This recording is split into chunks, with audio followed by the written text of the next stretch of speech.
You're listening to Bark and Wag's 15-Minute Vet Talk.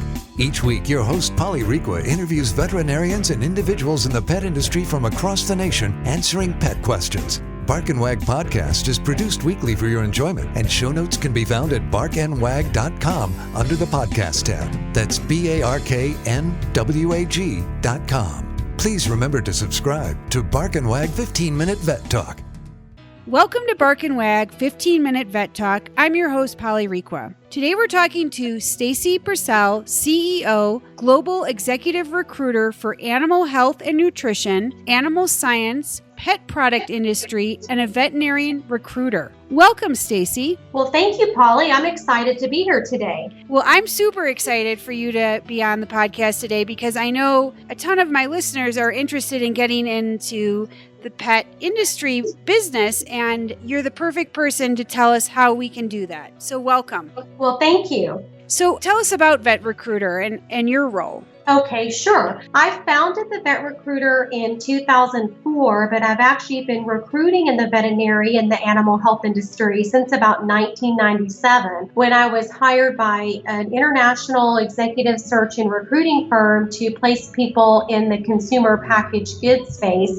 And many of my clients were food and beverage companies. And then I realized that some of my human food and beverage company clients had pet food divisions, and they hired me to find executives and people in sales and various roles for their pet food division. And that's how I started recruiting in the veterinary and animal health industry. My first position that I filled was for an executive to run a pet specialty business for a pet food company. And then I had another pet food company that hired me to find a director who was a veterinarian to do their sales training and technical support. And then back in the 1990s, there was a large chain of pet stores, and they were putting veterinary clinics inside the stores, and I landed a contract to place veterinarians in those veterinary clinics in those stores all over the United States. And so I continued to build my business working with animal health and companies in the pet space. And then in 2004, I went out on my own and started the Vet Recruiter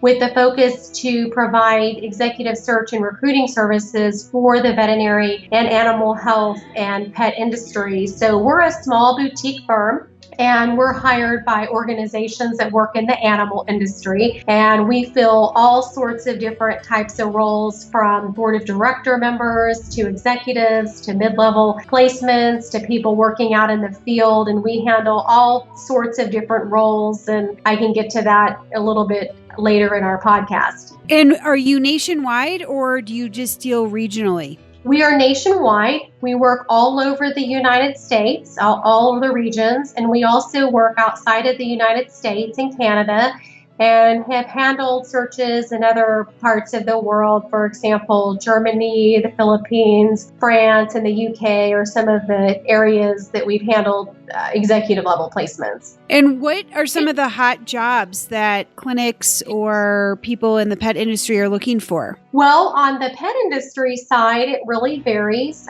Sales positions, marketing roles, research and development, some technical positions. And then on the veterinary side, we work both in veterinary practices. So some of the types of roles that we fill are for practicing veterinarians or veterinarians who work in leadership. So they might practice 80% of the time and lead 20% of the time, or do administrative tasks 20% of the time. So medical director, chief of staff, boarded specialist. We also work on the industry side of veterinary medicine. So some of our clients are pharmaceutical companies, biotech companies, pet food companies, and we cross all the different species. So it's not just companion animal, but we work equine and all the different species. The types of roles, like I said, it varies from sales to marketing, research and development, technical services, pharmacovigilance, and we do a lot of technical placing, regulatory affairs, and then we even get onto the plant side. So plant managers, general managers, site managers, those are some of the positions we fill. And do you have to travel for your position to go meet with the different clinics and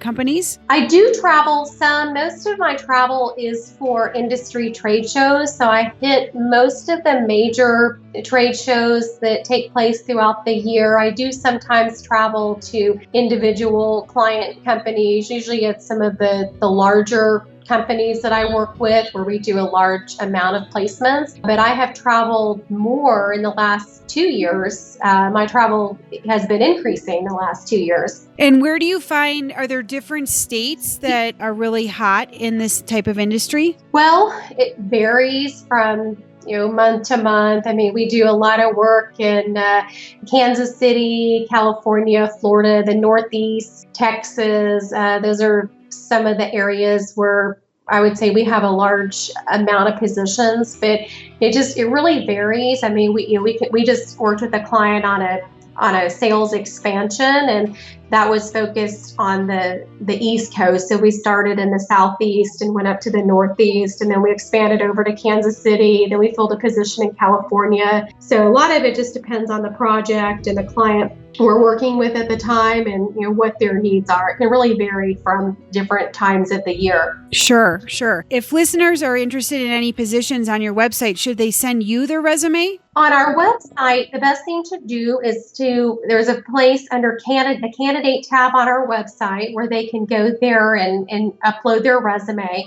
There's also a profile form. We've tried to automate as much as we can. There's a profile form that they can fill out that gives us as much information about their qualifications and what they're looking for. It'll ask questions about can they move, can they travel, questions like that. And then the resume, they can just do that right on the website under the candidate tab. Great. Well, we certainly appreciate you being on the podcast, and I hope you will come back. Absolutely. It's my pleasure. Thank you for inviting me, and I would love to come back. Thank you very much. Thank you for listening to Bark and Wag's 15-Minute Vet Talk. If you like what you just heard, we hope you'll pass along our web address, www.barkandwag.com, to your friends and other pet owners.